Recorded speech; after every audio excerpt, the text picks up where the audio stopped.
Rob, welcome back as my co-host. I'm really intrigued to get your thoughts as we welcome our guest today. There has been so much talk out there, ongoing, as it should be, about mental health and wellness. And I want to make sure that we're talking about the most timely and relevant and impactful, like what does this all mean and what can people do? What do you see? What do you hear from your plan sponsors these days? And what are you excited about today? Thanks again for having me. And definitely when in Benefits Alliance, we talk about, the importance of organizations to when they're designing benefit programs to be around the three areas of people's well-being, right? Their physical, their mental, and their financial. And in so many areas today, it's in the news about the financial stresses people have that, we've now seen that, mental health is a leading cause of disability. We're going to get into that today as well. So that again, and of course, then all of that impacts your physical health at the same time. So a lot of companies are still looking for options when it comes to providing not only certain types of mental health, but any types of mental health, but the right support for mental health for their for their teammates. And I'm excited to get into today because I think it's a topic that's relevant for all organizations, whether you have 5 employees or you have 5,000. Awesome. Well, let's bring in our guest. I want to welcome Dr. Khush Amaria from CloudMD. Welcome. Thank you. Great to have you here. So please, let's just kick things off. Tell us a little bit about yourself, who you are, your background, and why you got into this business. Absolutely. So I'm a clinical and health psychologist. So at the end of the day, that's the hat I wear. But I got into this business because I really want the everyday Canadian to have positive mental wellness. A lot of what I learned through my training and my delivery of services is around treatment of mental illness. And that's true. It's there. It exists. But we all have mental wellness. So right now at CloudMD, I'm a VP of Clinical Services. And I just, my hat I wear there is all about supporting good mental health programming. Wonderful. Awesome. So there's been a lot of discussion of mental health where we're making improvements in awareness and removing the stigma, ultimately, removing that stigma of mental health.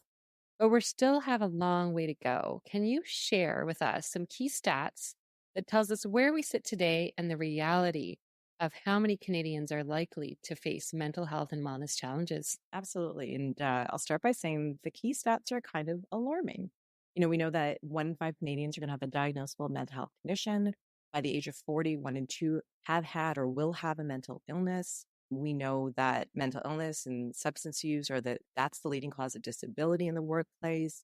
I think the last stat I heard about 500,000 Canadians are off work per week due to a mental health issue.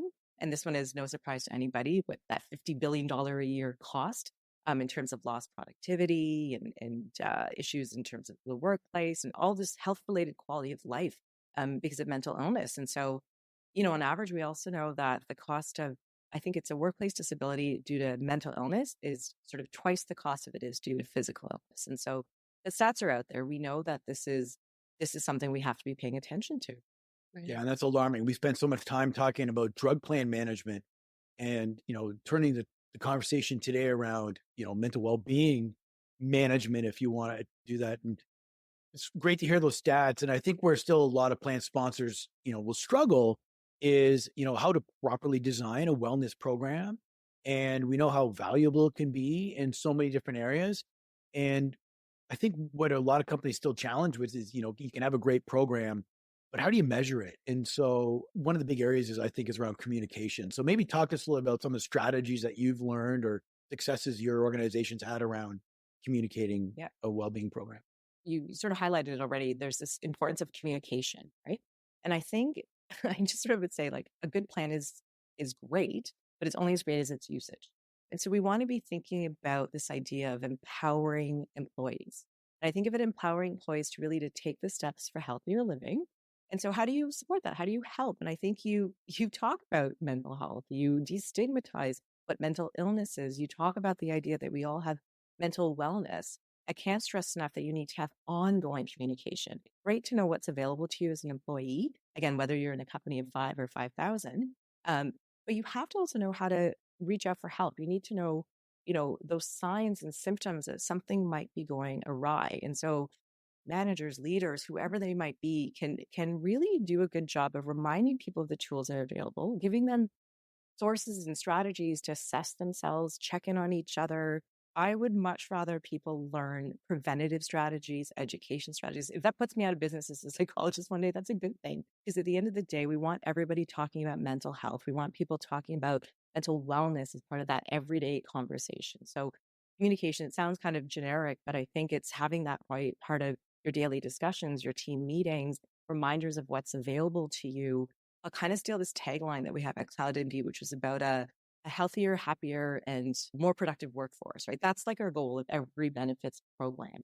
And you can only achieve that if you get people to understand what it means to be healthier. How does mental health support productivity? We have the stats, right? Again, once again, we know if we have a more supportive employee group, that we're going to have better outcomes at the end of the day, right? So let's get really practical about this, because I can think of a time where, in a small to mid-sized business, especially where, you are basically colleagues, family, friends. There's often is family at your workplace. Navigating how to have that conversation and not shying away from it, not knowing that there's something and you're tiptoeing around eggshells. What are some key everyday questions that an employer or frontline manager could ask proactively to just check in with employees and invite them into a conversation? Even you've highlighted something important. It's asking, right? So we do need to be comfortable asking. A couple of years ago, there was this amazing campaign for Mental Health Week by the CMHA. And it was all about, I think it was called Get Real. And the idea was to get real about your feelings. So we're Canadians. When somebody asks us how we're doing, say, fine, thank you. And so the idea was to get real. And so when somebody asks you how you're doing, give them the real answer. Well, I'm tired. The kids are driving me nuts. I don't think I'm ever going to get this work done. And you know what? I haven't washed my hair in a week. Like, be honest. And I think the more we practice being honest as leaders, as managers, as colleagues, the easier it is for people in times of vulnerability to also do the same. Speak up and be truthful. So sometimes it is very much asking the question, listening for the answer. Other times it's more around stating what you're seeing. And so you probably, especially in those small businesses, when you know your people well, if something seems off, feel free to speak about it in a safe and non-judgmental way. You're usually much more active on Thursday night. So here you're not doing your usual activities. Tell me about that. Or like pointing something out in a very gentle way. I think we have to stop tiptoeing around those conversations. And the more that we can be real about how we're actually feeling and sharing that, I think it's just easier for people to walk the talk. So great. Cause I think that's usually where the conversation might end, right? So when you think a lot of organizations where it might be the frontline manager that's responsible for maybe a team of people, and to ask those questions, right? So, that may be struggling. What are some proactive approaches you would recommend for organizations or managers to take? Well, in my ideal world, everybody would do like a neck up checkup every day, right? But of course, we're not going to be doing that. Maybe not. But if you start having those conversations, right? How do you check on yourself? I think actually a lot of education around what mental illness looks like, what mental wellness looks like, what stress looks like. Everybody experiences stress differently. And so again, a lot of what I spend time on is getting people to understand, what is your own stress reaction? So when things are hard for you, it's going to affect how you think. So cognitively, it's going to affect you physically, emotionally, in your behaviors. So again, you can be watching out for those changes, getting people to understand that they may not identify the stressor, but the symptoms are present. I'm not sleeping well at night. I'm more snappy at work. I'm disorganized, and I'm usually an organized person. So anytime that we can help managers understand what is typical and normal, we're leading people in the right direction. Often when we are talking about diagnosing mental illness, we're looking for a change from normal, right? So we're looking for something that doesn't seem like the person's typical, not over 1 day or 2 days, usually a couple of weeks. And, we're looking for signs of impairment. So it could be social impairment in your relationships, occupationally, physically. And again, I think the more knowledge and mental health literacy we give leaders, the better equipped they will be to have those conversations, notice what's going on, direct people to care right at the end of the day. With that, what are some steps that managers or HR managers could take to then take that next step and direct somebody to? Because I think that's also, a lot of challenges that maybe people don't feel comfortable with it, enough to to direct. So what are things you'd recommend? I almost think about it as deciding what type of support that person needs. And so we think, oh, support, it's always the same. It's not. Support can be instrumental. It can be informational. It can be compassionate. So if somebody needs informational support, maybe they just need a reminder of the amazing benefits that are at their fingertip. They need to have it literally printed and put on their desk or nudged in an email. That's that informational guidance. Maybe as a manager, you're going to support that person more in an instrumental way. You're going to help say, hey, you know what? I'm going to walk you to, I don't know, our HR office, or I'm going to offer to make you a meal and whatever comes next, right? Try to support them in that way. So that's more that instrumental idea. Sometimes people just need compassion support. So again, most of us know how to be compassionate to a certain degree. And it's just offering an ear to listen, to guide somebody maybe in the future, reminding them that you're there for them. I think that it's not so much about the what you say or how you say it. It's trying to sort of assess what that person might need. And again, if you think of support as being broader, maybe you're not great at compassionate support. That's okay. So focus on instrumental or, informational. Do what you can to help that person. And boundaries are important. I don't want I don't want anybody to feel burnt out, but if you do have a team that's really struggling for all sorts of reasons, stuff within the workforce and stuff outside of that, you have to be able to protect yourself. So those boundaries are important. You don't have to be somebody's therapist. Fortunately, there are plenty of good supports out there. It's about making that connection to support. I think that's very, very important, because if you have a team member that has been struggling and you ask that question or make that statement, hey, I notice you're not going to your pickup basketball game, or you're not at, going to your music lessons, or whatever that behavior is. And then that person finally has the courage to confide in you and share what's going on.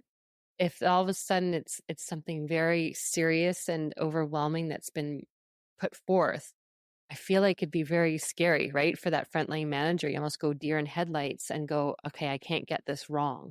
So I like those two avenues. Number one of just empathy support, and whether it's a practical, like, here's the phone number, hey, this sounds really, what would be the words? Yeah. So let's say I say something very personal, very extreme coming your way, and it's giving you that deer in headlights look. What would you say that the words that should come out of your mouth? That's the first thing I would say is you probably can't go wrong if you approach it with a non-judgmental, genuine response, right? And I think, again, often people in those roles, if they're asking the question, they want to hear the answer. And it starts by saying, and I think about how I might even say it personally, and say, it takes a lot to be able to share that with me. And I understand that sounds like a really difficult situation you're in. I'm not the one that's going to be able to provide the solution, but I'm here to figure out how we get those next steps, whatever that might be. And sometimes people actually know what they need, but giving them that empowerment to be able to speak up helps them say, yeah, I think I just need, I don't know, everything from days off and to connect with somebody, or I need true support in my workload. Whatever it might be. People often have a inkling of what that might be. And so asking them what they might need kind of takes a bit of that pressure off you as well. And so you show up with a compassionate listening ear. And there's so much stats and data on there on how to be a really good listener, right? You could learn that. I think, you could probably fake it till you make it if you really needed to. But the key elements of that are listening to not try to solve, not trying to interrupt, validating what people are saying. I think the other things we do is we naturally ask permission before we ask questions. This is not about digging. You're not trying to get to the bottom line. You're not diagnosing somebody, not providing them with therapy. You're just saying to them, hey, wow, that took a lot of courage to share with me. And because you've taken this step, I'm here for you to figure out what else we can do. A lot of, I say, like, as a psychologist providing one-to-one care, so much of what we do in our first sessions when we're meeting with people is validate what's going on, express to them that this is quite, normal in some degree, and instill hope. And so as a manager or as a leader, you can instill hope because you have confidence in your benefits plan, or you have confidence that there's other supports out there. That in of itself is going to go a long way for that individual struggling. Yeah. Great advice. Great advice. And a lot, as I said, people just want to be heard sometimes, right? When they're struggling, right? It's awesome. CloudMD did a fantastic proactive kind of pilot study with one of the major carriers, Sun Life. And I'd love to kind of shift to talk a bit about your pilot study that you recently did. Maybe give a background of kind of what led to it, one, what the goal was, and then I think the big one too is how you proactively reached out to members of benefit programs from there. And it was trying to solve a pretty simple issue, is that we know, like, what I don't know what we just talked about, this number. So many Canadians experience mental health issues, yet more than 50% were not reaching out for help. They weren't reaching out for medical care or whatever it might be. We tried to understand, well, what were the reasons behind that? Some of them were surprising. It was things like cost or access or feelings of embarrassment. And so the partnership was really about, well, how do we improve ultimately utilization and better mental health for individuals and for plan members specifically? And so there was this pilot project where they, got a lot of data behind some of these companies, looked at the data and said, who are the individuals that might be at risk for true mental health concerns? And where can we maybe even intervene early to prevent that? And so what a simple concept, right? Let's try and prevent bad things from happening by proactively doing something. And the something that they did was design this idea of a mental health coach. And so these proactive calls, these proactive assessments were a way to reach out to people and say, hey, I'm flagging some things here. You have this opportunity to kind of meet with a coach virtually on the phone to really just talk about what's going on right now. And then as they walked that plan member through a mental health assessment, ultimately what was able to happen is they were able to build this personalized plan. And that plan was going to help this member know what benefits were available to them, connect them to help, identify those barriers. Sometimes the solutions were not very sophisticated. It was, wow, you just look like you need to strengthen your self-care. How are we going to help you do that? Like, what works for you? How can I help you move along? You're going to come back to me, next week. I'm going to follow up with you. You're going to tell me how you did. We all do things when we're accountable, and we have we have somebody to report back to. And it wasn't, even though it was mental health coach, we were asking people about sleep and their mood and anxiety and self-care and work-life balance and grief and conflicts and all the regular stuff that we all go through.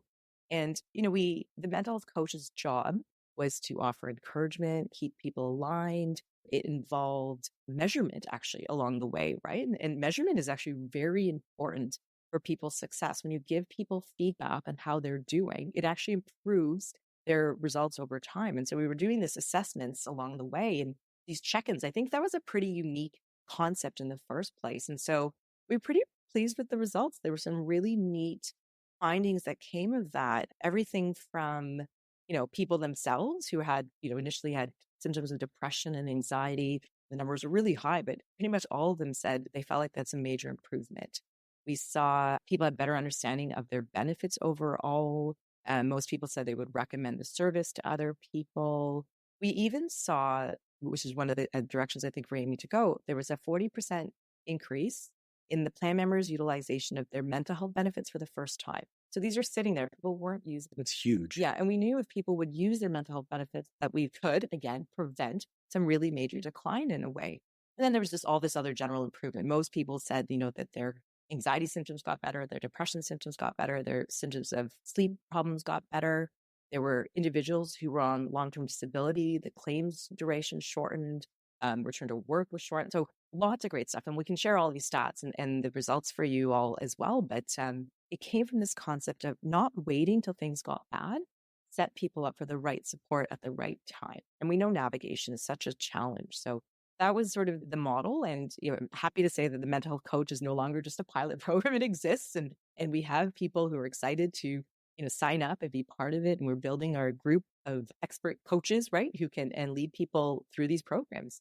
Well, everything you just said, just obviously it's great to see the stats attached to a pilot and to know that it's working, right?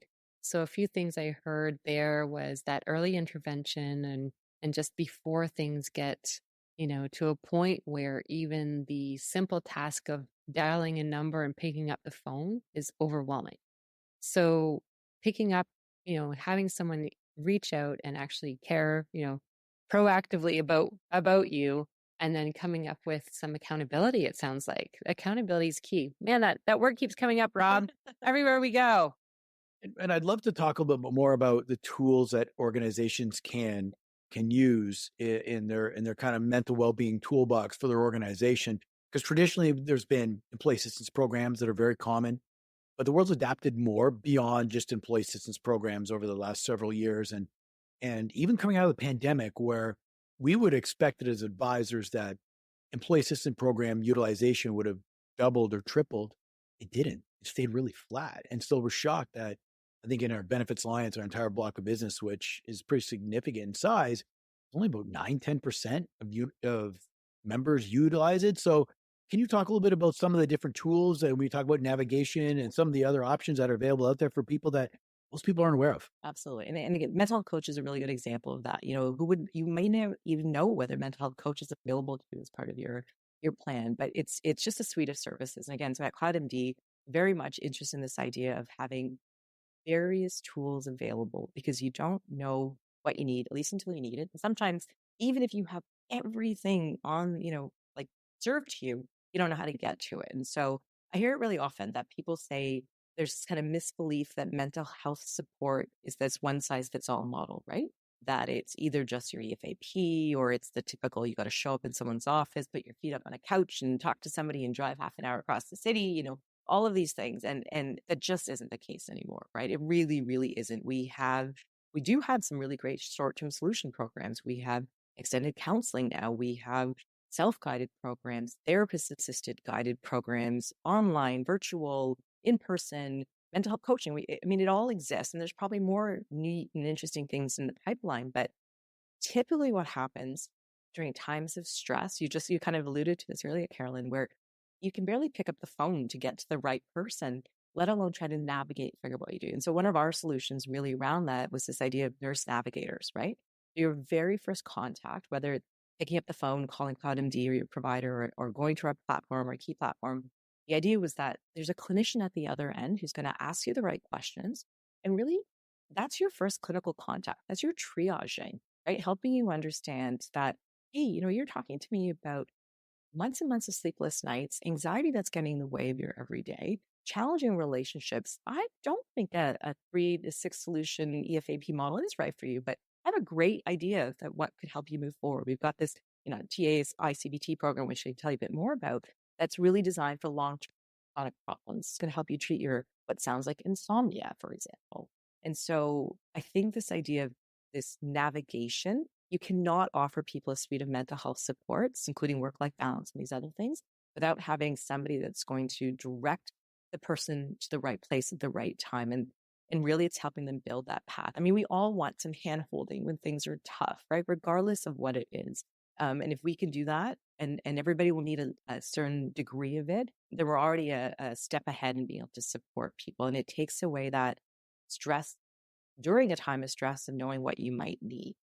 And we don't always get it perfect, and that's okay, right? You ask people the right questions, you get them to the right path. And the good thing about having multiple services available is you can use up, you can be one of those 10% that are using your EFAP and going, this has got me ready to do more. Like now I'm ready to jump into a more longer term program. Or I realize I actually need financial guidance from my work-life balance supports to maybe I'll keep this going with just some mental health coaching. And I want people to use a little bit of what they need at the right time and us to, of course, assess that it's working along the way. Yeah, because it's almost like, literally walking through the dark, but having someone, hold your hand, open the lights up and see all of the paths that you can go on. Because when it is overwhelming like that, you just don't have people will ask you, well, like, what's wrong? Oh, you're not sleeping. Oh, you need this. You need to do that. You need to, we want to solve it, right? But to have that navigator to walk you through, find the right path. Let's talk about one of those areas of path. So I've heard this a lot, and I don't know exactly what it is, to be honest. So, guided therapist assisted CBT. So, a couple of different ways we call it. We call it ICBT, so internet delivered CBT, therapist assisted ICBT, guided therapy, and all of it. I'll just start by talking about what is CBT, right? Most of us, I think, a lot of people understand CBT is really this cognitive behavioral therapy. It's an umbrella term.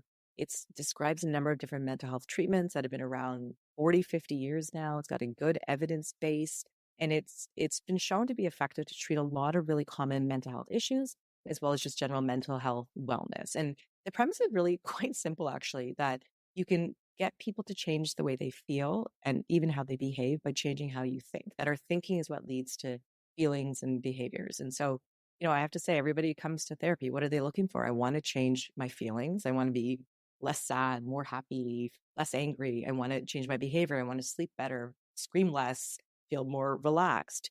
And how do we do that? We teach people to understand what their negative thinking patterns are. We teach them ways to sort of challenge and identify and change them over time So that's the concept of CBT.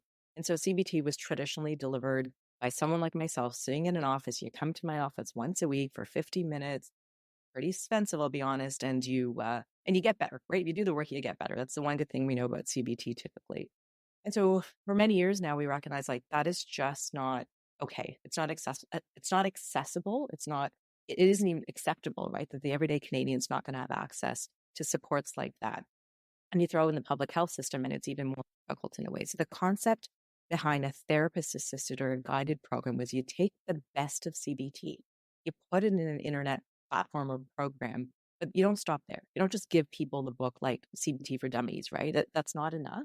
You give them the therapist along the way, and that therapist guides them through their process. So they're still doing an assessment. They're still getting a personalized CBT program. There's still measurement. There's still strategies and worksheets and homework assignments.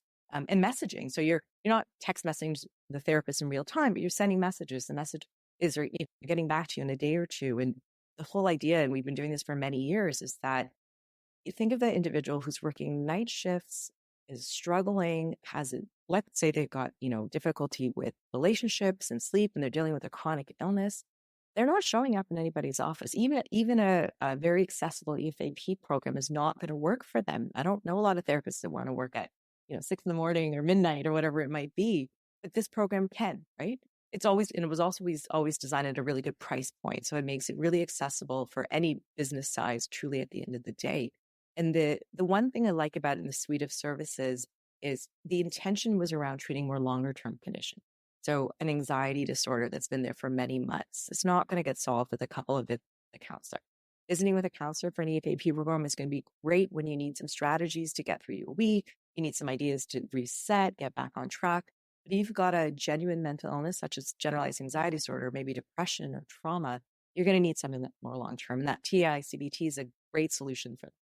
Awesome. Thanks for walking me through that. You still won't remember the acronym. I still won't. I'll say it wrong. There'll be a test for it later. Just jumping in real quick. I know that's a challenge. A lot of companies on the flip side, I've always said like, well, maybe I'll just increase my practitioner maximum. So people, which isn't a bad thing. I'm saying it's not a bad thing, but if people A, can't get access, or B, they wait forever, or something is longer term than 4 or 5 sessions, because especially most benefit plans only cover on average, probably 2 to 3 kind of mental health practitioner visits before somebody maxes out their coverage. And coming back to one initial thoughts I had was that, hey, we got to focus on overall well-being. That also now is if they're stressed about financially getting in to see somebody because now they have to pay it out of pocket because they've run out of benefit coverage, just exacerbates the problem that somebody might have. So, it's great to provide that as a great tool.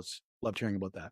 What are some of the other resources that you might reference that people might be able to access as they're learning about different things out there? I mean, there's so much good stuff out there. I usually just encourage people to start with sort of trusted resources. So, it's not going to be as exciting as TikTok and Facebook to get your mental health literacy. But when you go to like the Canadian Mental Health Association or organizations that regulate practitioners, the Ontario Psychological Association, that's going to be the starting point for some really trusted information. And that's your stepping off point.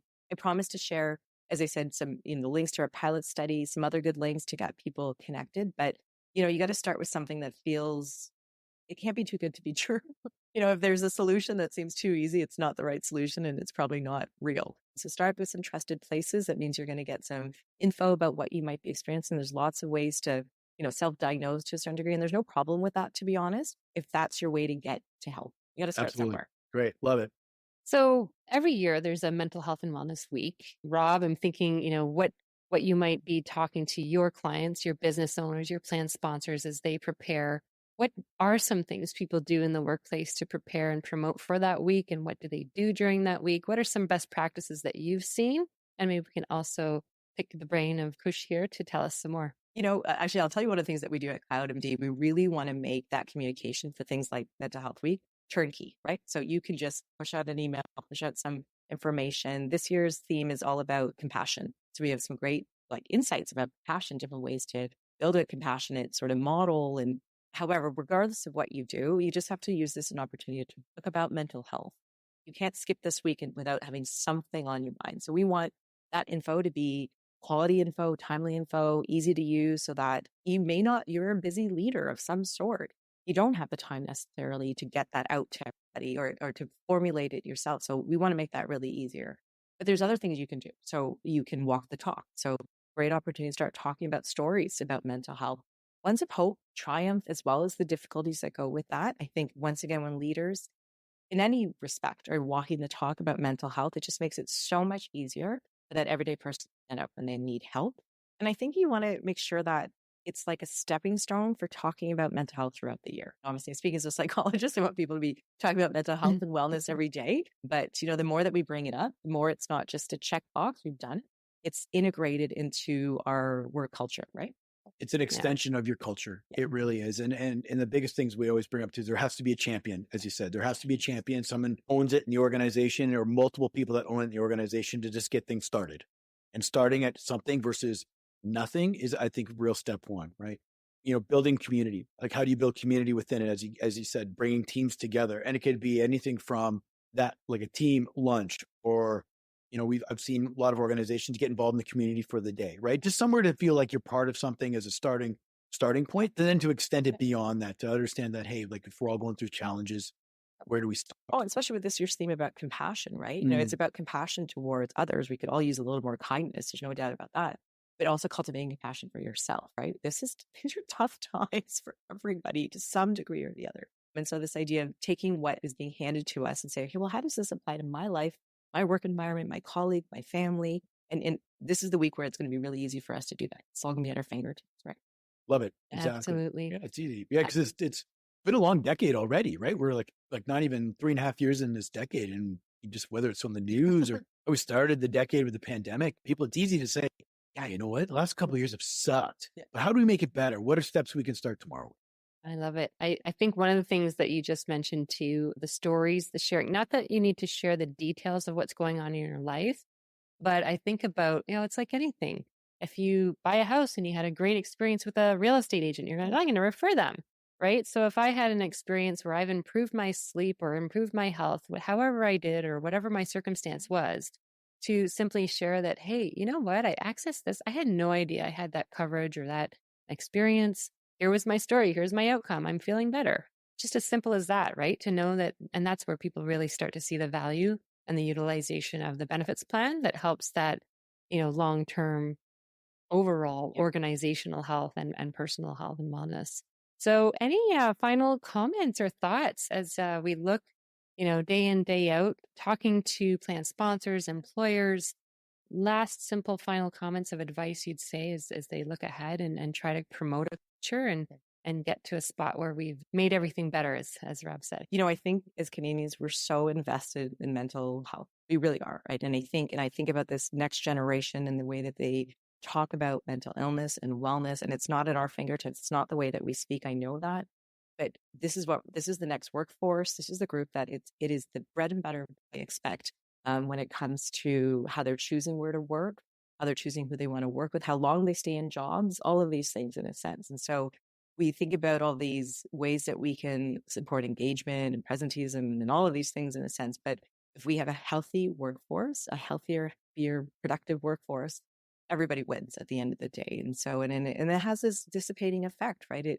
It doesn't just stay in the workforce. It affects our communities and our homes. And I think that's the direction we can go. And there are amazing champions out there. And I think if we give people the opportunity to have that voice and champion it, I think every organization will find somebody who's willing to do it. We don't want to burn them out. We just want them to start somewhere and then pass the torch, right? And in that way to the next generation or whoever wants to kind of continue to champion mental health. I have no doubt there's good service out there. And one of the biggest things I find difficult hearing is that it's hard to get help.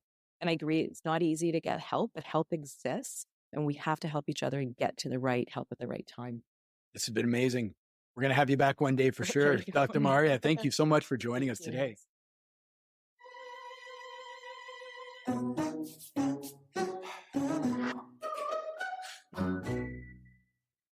This has been the Benefits Alliance Voice. If you enjoyed today's episode and learned something, please share it with your network.